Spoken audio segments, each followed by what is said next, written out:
Legal 11. Gentlemen of the jury, at the close of plaintiff's case and again at the close of the entire case, counsel for the defendant move to dismiss the complaint. Both those motions, you will remember, were denied by me.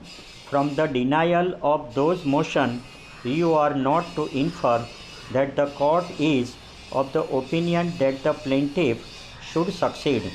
Those are simply rulings on questions of law to the effect that if there is a question of fact involved in any case, it is the court's duty to submit that question of fact to you for your determination. Para. The law affecting a case of this kind is that before the plaintiff can recover, he must establish to your satisfaction 4 elements. He must prove to you that presentations were made which were contrary to the facts. In other words, he has got to prove that this defendant, either through himself or through some agent authorized by him to make the statement, represented certain facts to be true.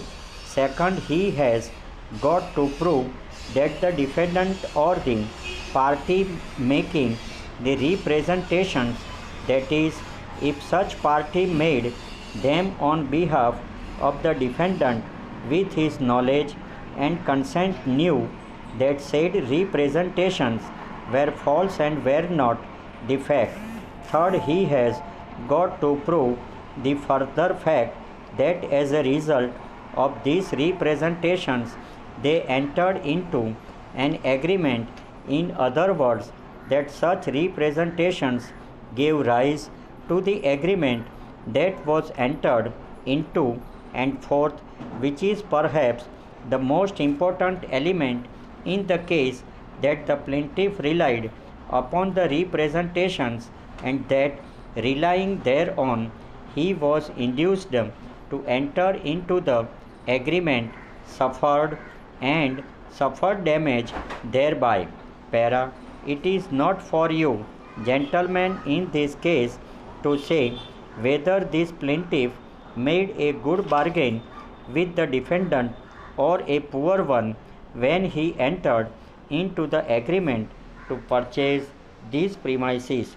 What you have got to determine before you can find in the plaintiff's favor is that these representations were made, that the defendant or his agent made these representations knowing them to be false, and that the plaintiff, Berlin, bought these premises because of said representations.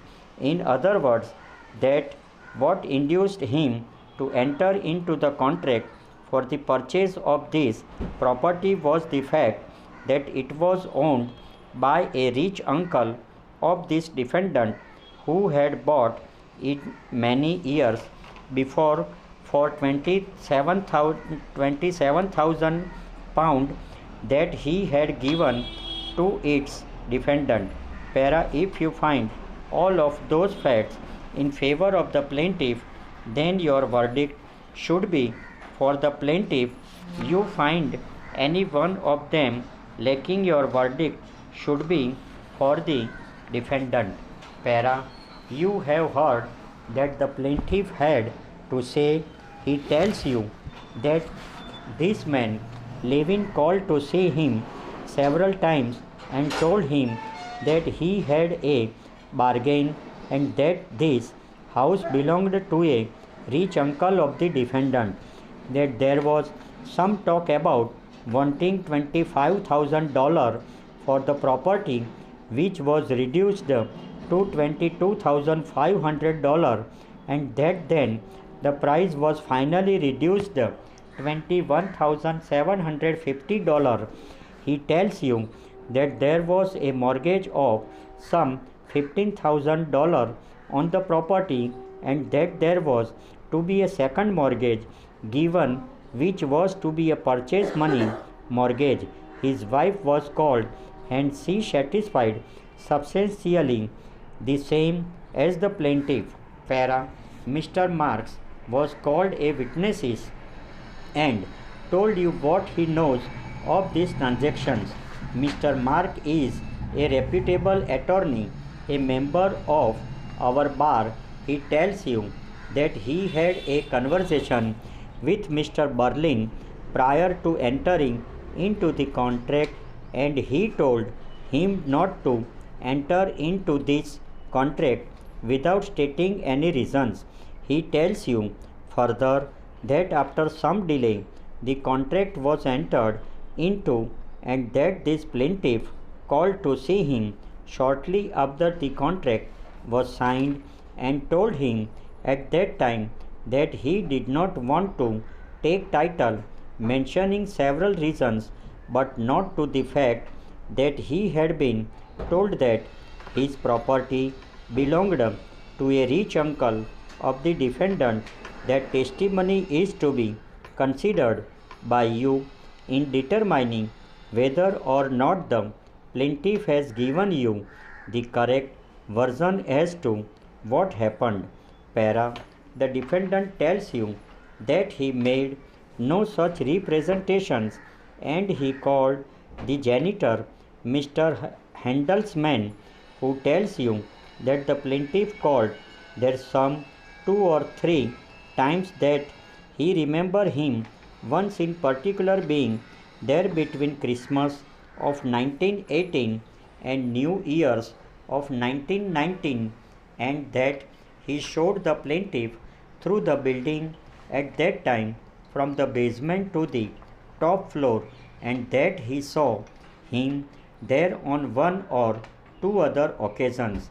That testimony is also important and should be considered by you, because even if representations are made and the party to whom the representations are made has an opportunity to see for himself whether or not the facts are as stated, it will help you in determining as to whether or not he relied upon the representation which he claims were made to him.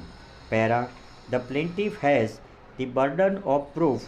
By it is meant that he must establish his case substantially as alleged by a fair preponderance of the evidence. By a fair preponderance of the evidence, however, it is not meant the number of witnesses. He has reference to quality of testimony. Over.